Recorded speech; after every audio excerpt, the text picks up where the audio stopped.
do you immediately go to be like, I'm checking this, this, and this first? The first thing I look at would be the core four.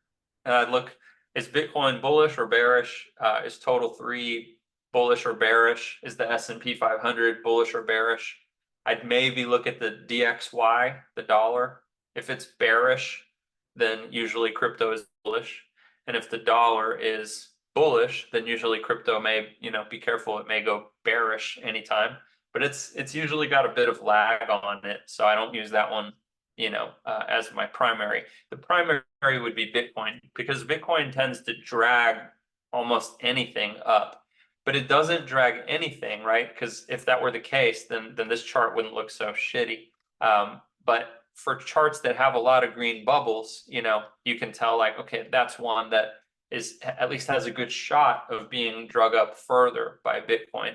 And so maybe that's one I would consider. So I look at those things in the big picture, and then I go through all of these little scan charts, and I have to be like very conscious that I can have a bunch of bullish candles here. Like, what is that? 10 hours of bullishness, and then you have this pretty nice dump here, right? On things like this is an asset called Super.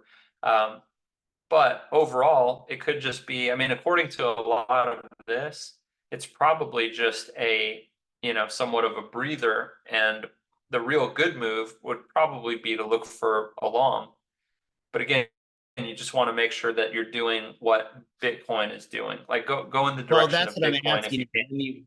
When you see that, so you saw that and it's questioning you like, oh, looks good. I think you can go this way. What would you bring up immediately, the three charts to be like, okay, I'm paying attention to it or not? Like, uh, I like to just look like as a for quick freeze, or do you just, you don't? so once you have, maybe this will help.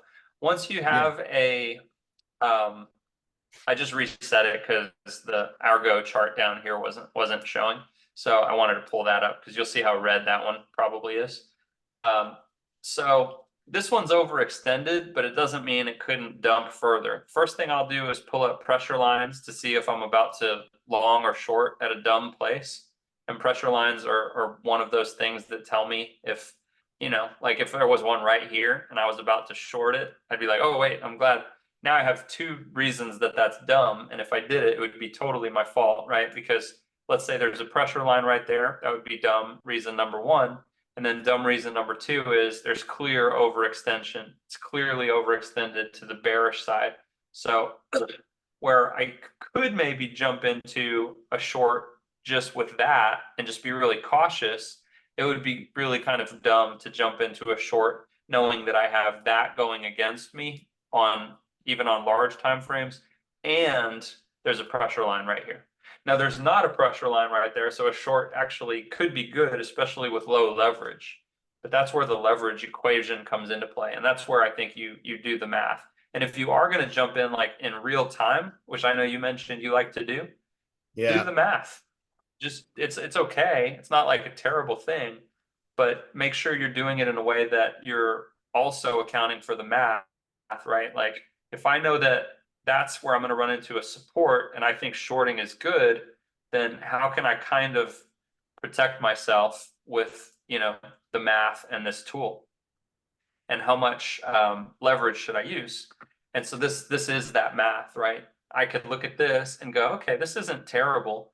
I'm gonna maybe like consider something like this. And if I'm gonna limit order in, I tend not to market order in. There's usually not a reason. I limit order in, it saves me a little money. And then I would look at this and I'd say, okay, you know what? This is actually almost a 9 risk reward ratio. That's not crazy. And this is terribly bearish. So I'm gonna do it. I'm gonna go ahead and order and I'm gonna do it. And to be honest, I know that this could be a place where it comes back up because it clearly had a support right here. And so because of that, I'm only gonna do it at 3x leverage. So boom, I enter it. I'm willing to lose about 2.2%. I have a 10 risk reward ratio. I stand to make, what do I say, 3x leverage. I stand to make 21% because this times 3. You know what? I'm going to do it. I love the 10. I'm okay with losing that. Now, how much? 2% of what? 2.5% of what do I feel like losing today if I lose? You know, if that's $3,000, then cool. Maybe I'll just do $2,500. So now I do the real math and I do the real numbers. $2,500 times 0.021. I'm going to lose about 60 bucks.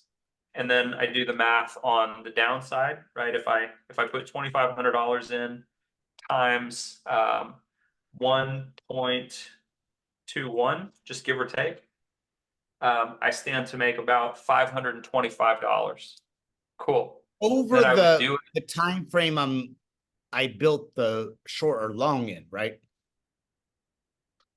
What do you mean? Meaning we're looking at a 2-hour time frame. So if Yes. I'm Yeah. building So- that time frame, then I need to at least give myself 2 hours. Oh of yeah. that. Well, you You know never what I know. mean? Like this could happen in a much longer time frame or a much shorter. But if I would probably say you've got 2 options, right? You've got this one here is not terrible. I mean, if you just did it, you'd already be in profit. And then already, if you wanted to really play it safe, you just move your stop loss up, and now you're risking even less. I mean, you could even remove your risk, right? But the thing is if you remove it too quickly, then it could retrace and you just get stopped out. Even though you don't lose much, what happens in a worst case scenario is it is volatile, so it comes back up, it stops you out. That's okay, you didn't lose anything, but then you were right. And then you kick yourself because you had too tight of a stop or you moved it up too quickly. And you're like, shoot, I was right. I would have made $600 or I would have made it, $2,000 or whatever the number is.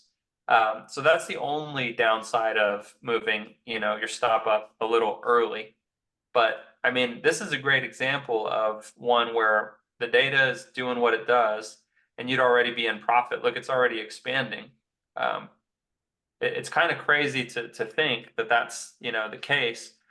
But literally from where we were looking at it and just like jumping into something that had a lot of red, it's already down, 1.3%. So on a 3x leverage, that's already like almost 5% on your money.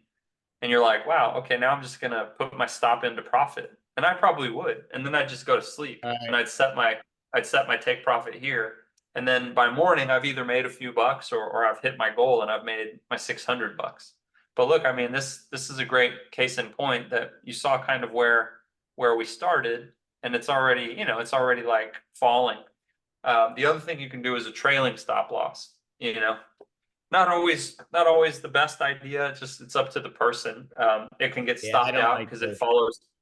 It's like hovering, it follows too closely and it stops you out.